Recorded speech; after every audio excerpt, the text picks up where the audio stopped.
भारत में औद्योगिक वित्त, industrial finance in India, industrial finance in India या भारत में औद्योगिक वित्त।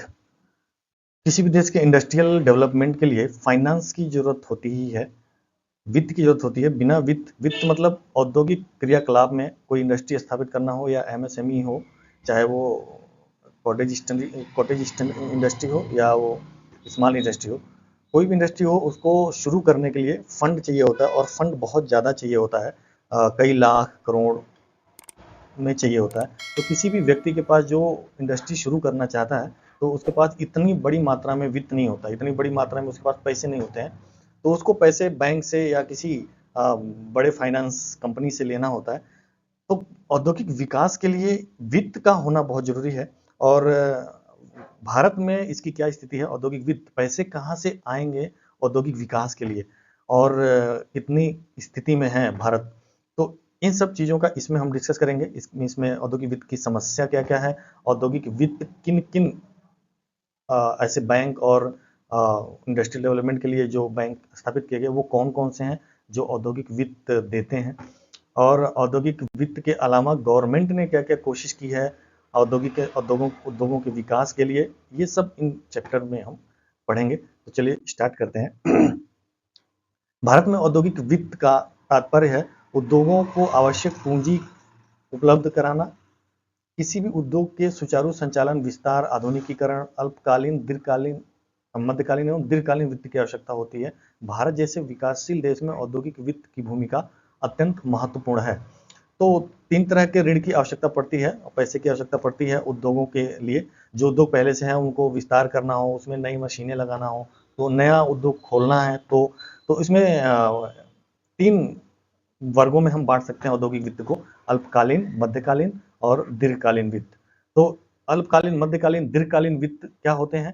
तो औद्योगिक वित्त की आवश्यकता को हमने 3 भागों में बांटा है। अल्पकालीन वित्त पहला है।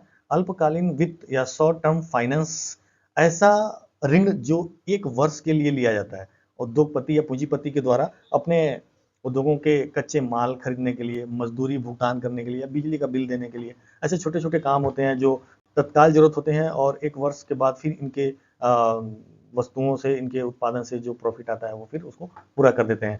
इसके स्रोत का क्या क्या है, कहाँ से ये प्राप्त कर सकते हैं? वाणिज्यिक बैंक, एसबीआई है, पीएनबी है, कैनरा बैंक है, देना बैंक है, कोऑपरेटिव बैंक है। तो ये सब है, व्यापारिक ऋण है, किसी व्यापारिक व्यक्ति से भी ऋण ले सकते हैं, ओवरड्राफ्ट की सुविधा है।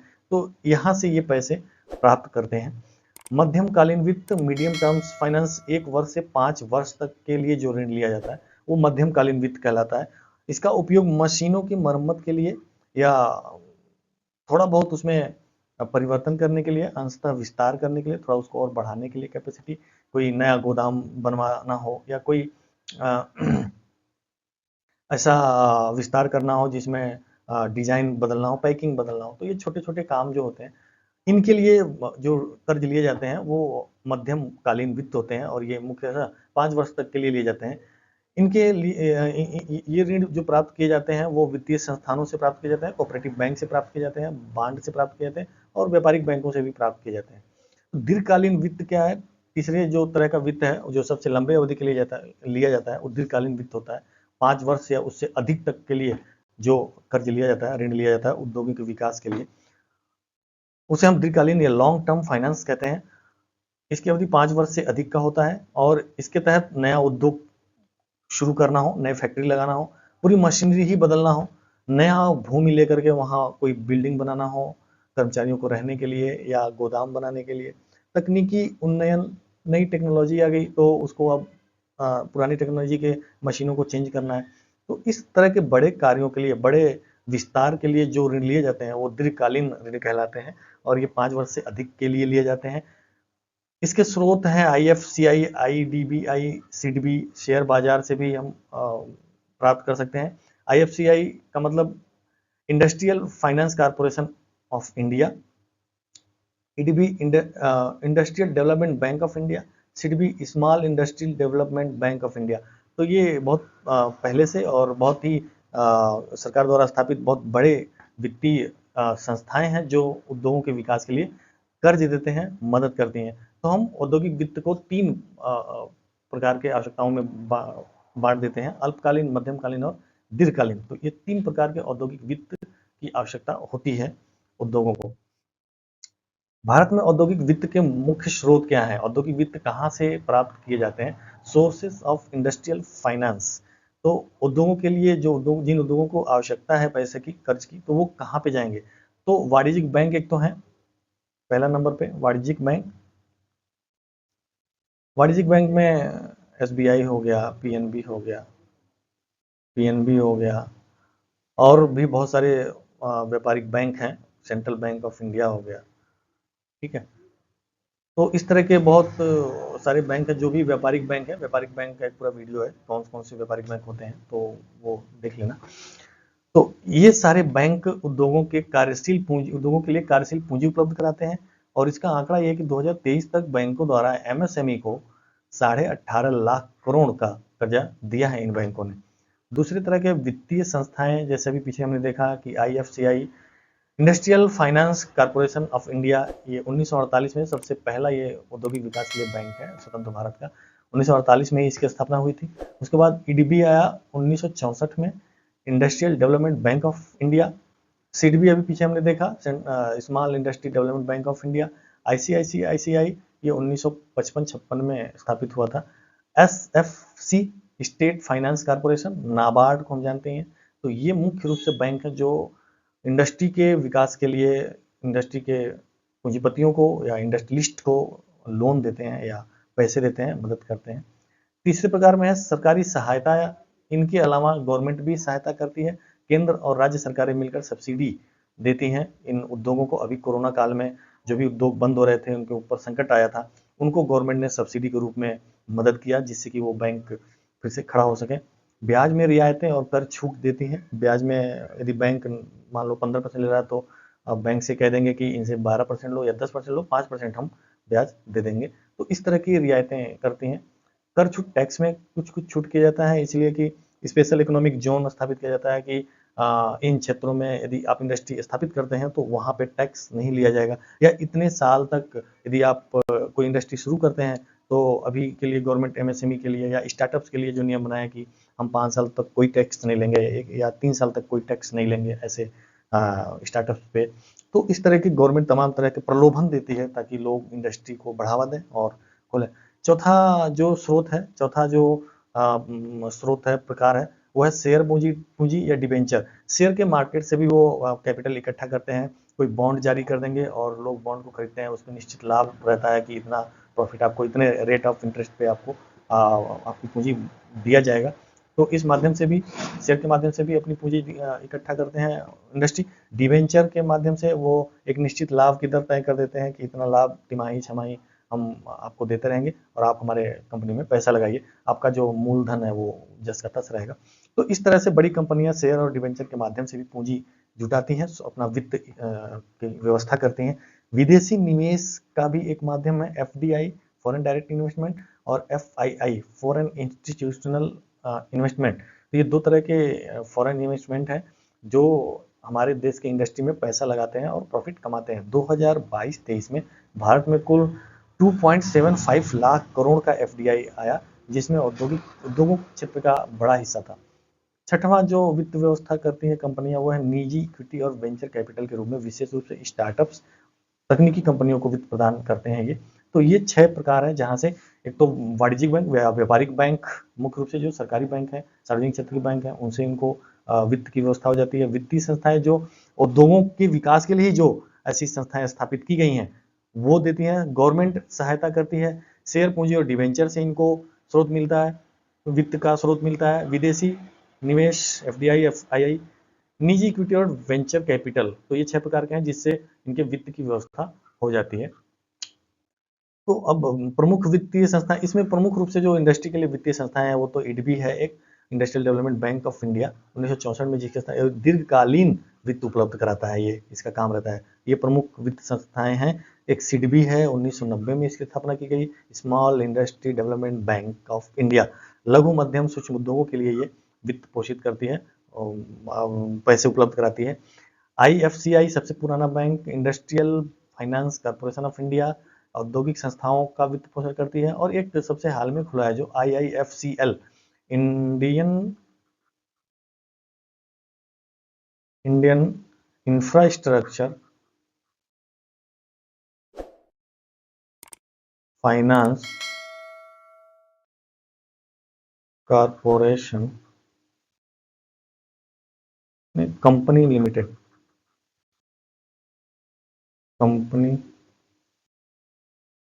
लिमिटेड यानी कि IIFCL, भारतीय अवसंरचना वित्त पोषण कंपनी लिमिटेड, ये 2006 में स्थापना किया गया इसका, और ये आधारभूत परियोजना हेतु वित्त प्रदान करते हैं, जैसे सड़क बनाना है, बिजली परियोजना बनाना है, कोई सोलर प्लांट स्थापित करना है, तो इस तरह की जो वित्त पोषण है वो इनके माध्यम से होता है। तो ये मुख्य रूप से पीछे हमने देखा 6 प्रकार के वित्त की व्यवस्था इंडस्ट्री को हो जाती है 6 तरीकों से, और जिसमें ये मुख्य रूप से केवल उद्योगों के विकास के लिए ही इनकी स्थापना किया गया है। औद्योगिक माहौल बने और ज़्यादा से ज़्यादा वस्तुएं हमारे देश में बने, जो हम विदेशों से आयात कर रहे हैं उन वस्तुओं को हम देश में बनाएं और हम दूसरों को निर्यात करें। सबसे बड़ी जो समस्या है कि व्यापार घाटा हमारे देश को ज़्यादा से ज़्यादा हो रहा है, चाइना से, रूस से और भी बहुत सारे देशों से, ब्रिटेन से और सब बहुत सारे देशों से जो हमें व्यापार घाटा हो रहा है कि हम निर्यात ज़्यादा करते हैं, एक्सपोर्ट हमारा ज़्यादा है,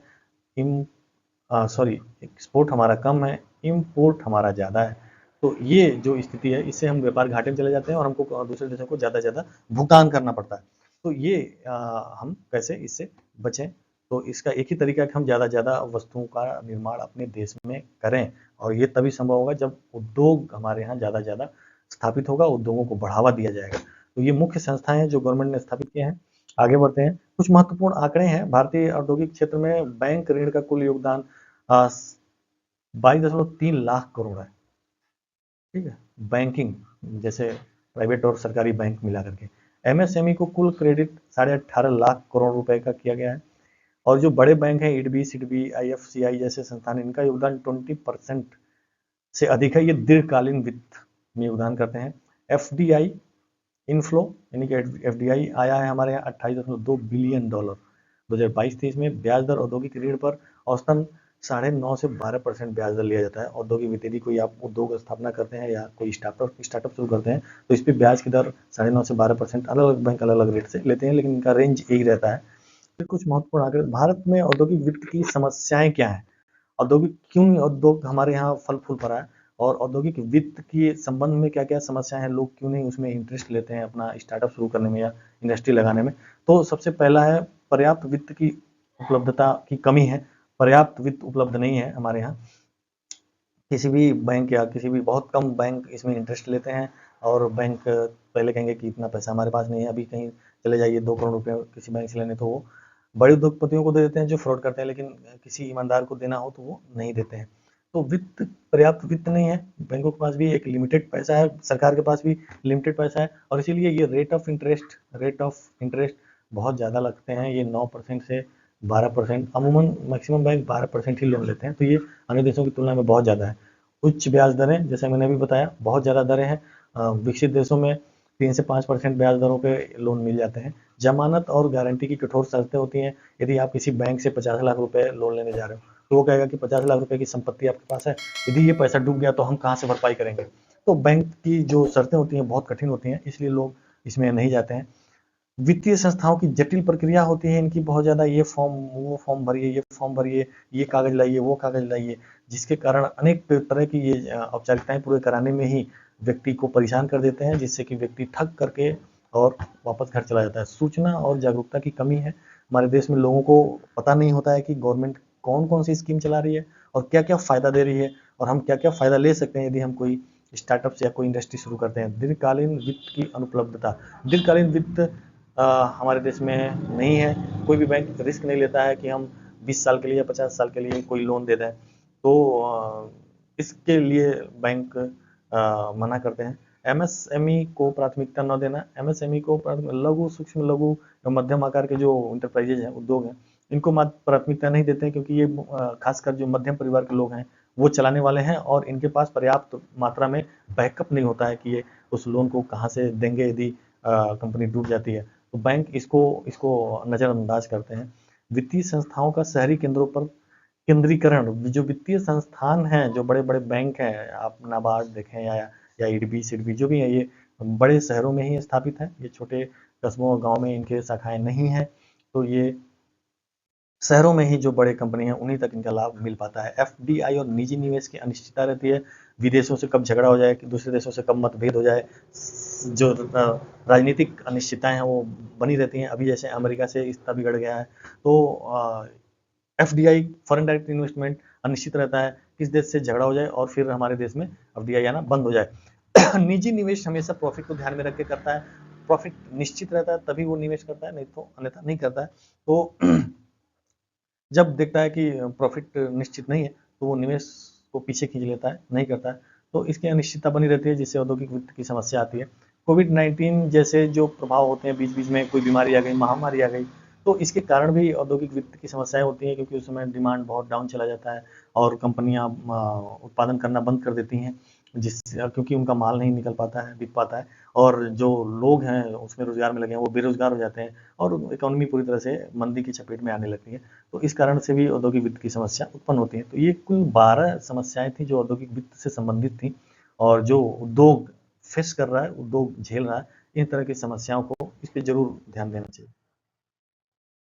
भारत में औद्योगिक वित्त की समस्या को, इन समस्याओं को दूर करने के लिए गवर्नमेंट ने क्या क्या प्रयास किए हैं। Government efforts to solve the problem of the industrial finance in India. तो इन इंडस्ट्रियल फाइनेंस के प्रॉब्लम्स को सॉल्व करने के लिए गवर्नमेंट ने क्या क्या किया है, इसको हम देखेंगे। तो सब गवर्नमेंट ने एक स्कीम लाई 2015 में 2015 में पीएमएमवाई, प्रधानमंत्री मुद्रा योजना, बहुत ही फेमस और बहुत ही हेल्पफुल हुआ छोटे उद्योगपतियों के लिए, छोटे एंटरप्रेन्योर्स के लिए।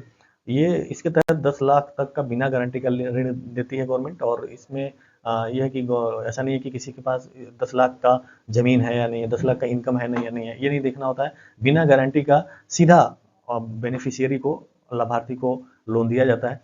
इसके अंतर्गत 3 तरह के लोन को बांटा गया है, शिशु, किशोर और तरुण। ठीक है, 50,000 तक का लोन है, तो ये शिशु के स्कीम के अंतर्गत आएगा। 50,000 से 1 लाख तक का लोन है तो किशोर के तहत आवेदन कर सकते हैं। तरुण के अंतर्गत 1 लाख से 5 लाख तक, अब इसको शायद बढ़ा करके 10 लाख तक कर दिया गया है, तो आप तरुण में इसके लिए अप्लाई करेंगे, तरुण स्कीम है। तो ये अप्रैल 2024 तक इसके अंतर्गत 45 लाख करोड़ से अधिक ऋण वितरित किया जा चुका है। स्टार्टअप इंडिया योजना लाया गया, जिसके तहत नवाचार और स्टार्टअप कंपनियों को वित्तीय सहायता दिया गया। कोई नया आइडिया है आपके पास, नया आप कोई वस्तु बनाना चाहते हैं, तो उसके लिए कंपनी उसको स्थापित कर सकते हैं, और उसके लिए गवर्नमेंट सीधा इसमें हेल्प करती है। बैंक के माध्यम से फंड ऑफ फंड्स के जरिए पूंजी निवेश की सुविधा दी जाती है। इसमें 10,000 करोड़ कोष से स्टार्टअप को निवेश सुविधा कराया जाता है। 10,000 करोड़ का कोष स्टार्टअप के लिए गवर्नमेंट ने रखी है, जिसके तहत स्टार्टअप जो शुरू करते हैं उनको उसके तहत वित्तीय सहायता मुहैया कराया जा रहा है पूरे भारत में। सिडबी की स्थापना किया गया था। सिडबी की स्थापना 1990 में किया गया था, और small industry development bank of India विशेष रूप से लघु और लघु उद्योगों को दीर्घकालीन ऋण, सब्सिडी और तकनीकी सहायता प्रदान करता है। Stand up India and credit plus जैसी योजनाएं संचालित करता है सिडबी। उद्योग आधार पंजीकरण, एमएसएमई पंजीकरण को सरल बनाया गया है। इंडस्ट्री के पोर्टल पर जाकर के इसको पंजीकरण कर सकते हैं एमएसएमई पोर्टल पे। डिजिटल प्लेटफॉर्म से उद्योग आधारित रजिस्ट्रेशन के माध्यम से बैंकों से ऋण की प्राथमिकता मिलती है। तो ऑनलाइन ही सारा इसके तहत फाइनेंस की सुविधा भी है और पंजीकरण की सुविधा भी है। उद्योग आधार पंजीकरण लाया है, आधार है आपके पास, आधार नंबर, तो आप उद्योग का पंजीकरण ऑनलाइन ही करा सकते हैं, कोई इसमें ज़्यादा आपको समस्या नहीं आएगी। आत्मनिर्भर भारत पैकेज गवर्नमेंट ने जारी किया कोविड-19 को ध्यान में रखते हुए, जिसमें इंडस्ट्रियों के बुरे हालत हो गए, उनके यहाँ उत्पादन श्रमिकों को आने से रोक दिया गया, उत्पादन नहीं हो रहा था, लोगों के पास काम नहीं कर रहे थे तो इनकम नहीं था, तो लोग बाजार नहीं जाते थे तो खरीदारी नहीं करते थे, तो ये सब समस्या आ गई, उद्योग बंद होने के कगार पे आ गए। तो गवर्नमेंट ने 20 लाख करोड़ का राहत पैकेज दिया इंडस्ट्रीज को। एमएसएमई के लिए 3 लाख करोड़ का आपातकालीन क्रेडिट लाइन गारंटी योजना लेकर आई। एनपीए वाले उद्योगों को भी राहत दिया गया। एनपीए का मतलब नॉन परफॉर्मिंग एसेट, ऐसे उद्योग जो घाटे में चल रहे हैं, जो अच्छा परफॉर्म नहीं कर रहे हैं। Technology upgradation scheme CLCSS, technology upgradation scheme लाई गई। Credit linked capital subsidy scheme, credit linked capital subsidy scheme ला गया। क्रेडिट लिंक्ड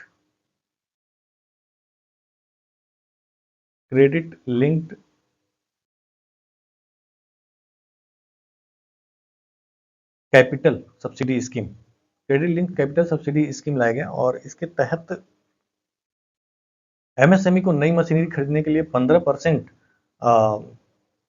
पूंजी सब्सिडी दिया गया। पूंजी पे उसके यदि कोई मशीन कैपिटल बनाता है, भूमि भवन या मशीन खरीदता है, तो उसको 15% पूंजी सब्सिडी दिया जाएगा। यानी कि कुल कॉस्ट का यदि वो 1 करोड़ का मशीनरी और भूमि भवन वगैरह खरीद रहा है, तो उसमें उसे 15% का मतलब 15 लाख रुपए गवर्नमेंट उसको सब्सिडी के रूप में दे रही थी। यानी कि इसको केवल 85 लाख ही लगाना होगा। आधुनिकीकरण को प्रोत्साहन दिया जाता है इसके तहत। डिजिटल ऋण सुविधा पोर्टल स्थापित किया गया। कोई भी व्यक्ति PSB loans in 59 minutes .com, मतलब 59 मिनट्स यानी 1 घंटे के अंदर ही ऋण वो प्राप्त कर सकता है इस पोर्टल पे जाके। PSB लोन्स इन 59 मिनट्स, नाम ही इसका ऐसे रख दिया, loans in 59 minutes. PSB public sector bank, PSB loans in 59 minutes .com जैसे पोर्टल बनाए, जिसमें एक घंटे में 59 मिनट मतलब 1 घंटे में उसकी ऋण स्वीकृत हो जाएगी और उसे ऋण मिल जाएगा। ये बहुत ही सरल और त्वरित प्रक्रिया अपनाया गया जिससे कि उसको अपने धंधे को आगे बढ़ाने में मदद मिले। तो डिजिटल ऋण सुविधा पैकेज गवर्नमेंट ने लाई जो बहुत ही अच्छा रहा। Thanks for watching, keep watching.